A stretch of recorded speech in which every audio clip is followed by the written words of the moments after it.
Қайырлы күн. Бүгін мен сіздерге жалдамалы тұрғын үй талаптары жайлы айтатын боламын. Тұрғын үй талаптары қандай болу керек? Қазақстан Республикасының азаматы болу керек. Отбасының соңғы 6 айдағы жиынтық табысы отбасының әрбір мүшесіне шаққанда ең төменгі күнкөріс деңгейінің бір еселенген мөлшерінен аспауы керек. Тұрғын үйге мұқтаж жан ретінде есепке қойылған растау және санаттар бойынша тұрғын үй қатынастары туралы Қазақстан Республикасының заңына сәйкес тұрғын үй тиісті болу керек. 4 санат бойынша тұрғын үй кезегінде тұрған қазақстандықтар мемлекет қолдауында жұмыскер болады. Бірінші, екінші топтағы мүгедектер, жетім балалар, мүмкіндігі шектеулі балалар бар отбасылар, көп балалы отбасылар. Төлемдерді алу үшін отбасы табысы қандай болуы тиіс? Отбасының соңғы 6 айдағы жиынтық табысы отбасының әрбір мүшесіне шаққанда тиісті қаржы жылына арналған республикалық бюджет туралы заңмен белгіленген ең төменгі күнкөріс деңгейінің бір еселенген мөлшерінен аспауы тиіс. 2024 жылдың 1 қаңтарынан ең төменгі күнкөріс деңгейі 9400 теңгеге тең.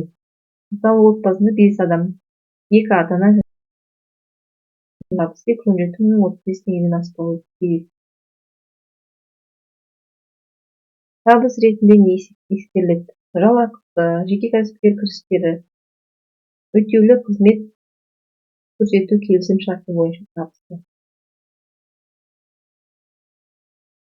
Жалға берілетін тұрғын үйдің құны. Жалға берілетін тұрғын үйді қазақстандық отбасылар өздері іздейді. Оның құнын есептеу кезінде бірнеше факторларды ескеру керек. Өтініш беруші жеке тұрғын үй 1 шаршы метрін жалдау ақысы, айлық есептік жылдық деңгейінің отбасылар облыстық республикалық маңызы бар қалалар Астананың коэффициенті негізінде есептеледі. Астана қаласы коэффициенті 1/1, 1 шаршы метрі бағасы 3326 теңге. Отбасы құрамында бізден алдыңғы айтып өткендей, егер коэффициентті есептеу үшін отбасы мүшесінде 1-ден 3-ке дейін болса 40 шаршы метр, 4-тен 5-ке дейін болса 60 шаршы метрден артық болмауы керек, 6 және одан көп болса адамдар 80 шаршы метрден артық болмауы керек. Егер тұрғын үй үлкен болса, онда айырмашылықты жалға алушы өзі төлейді. Бізде мысалы Алматы тұрғындары үшін 1 шаршы метр тұрғын үй 3326 теңге деңгейінде анықталады. Тиісінше 3 адамнан тұратын отбасы құны 130.45 теңге болатын жалға берілетін тұрғын үй табылады. Ал енді басқа қалалар бойынша қалай есептейсіз? Отбасында бізде мысалы 5 адам, ол 6 шаршы метрге дейін үй алу керек. Алматы қаласы бойынша 3000 қазір енді басқа қалалар көрсең, Шымкент қаласы бойынша 2532 болса, 6 шаршы метрді көбейтеміз. Ол жерде 5 адам ол 3326-ға. Жоқ, 2582-ге. Сонда ол 154.920 теңге болу керек. Үйдің бағасы, 154.520-ның 50%-ін мемлекет төлейді. 77.426 теңгесі. Алдын ала есептеудің өзіңіз қалай жасай аласыз?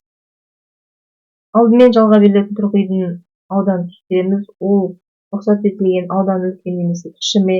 Егер үлкен болса, онда ең үлкен рұқсат етілген аудан бойынша, ал кіші болса, онда нақты белгіленген аудан бойынша есептейміз.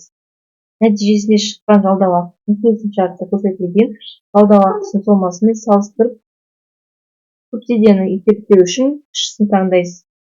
Одан кейін 2-ге бөлеміз. Мысалы, 5 адамнан тұратын отбасы Алматы қаласында ауданы 6 шаршы метр пәтерді 200 мың теңгеге жалға алғысы келеді. Бұл жағдайда субсидиялар тұрғын үйдің нақты ауданы 60 шаршы метрден есептеледі. 200 мыңды 2-ге бөлгенде 100 мың теңге пәтер үшін төленеді. Субсидия мөлшері 200 мың теңгені жалға алушының өзі төлейтін болады.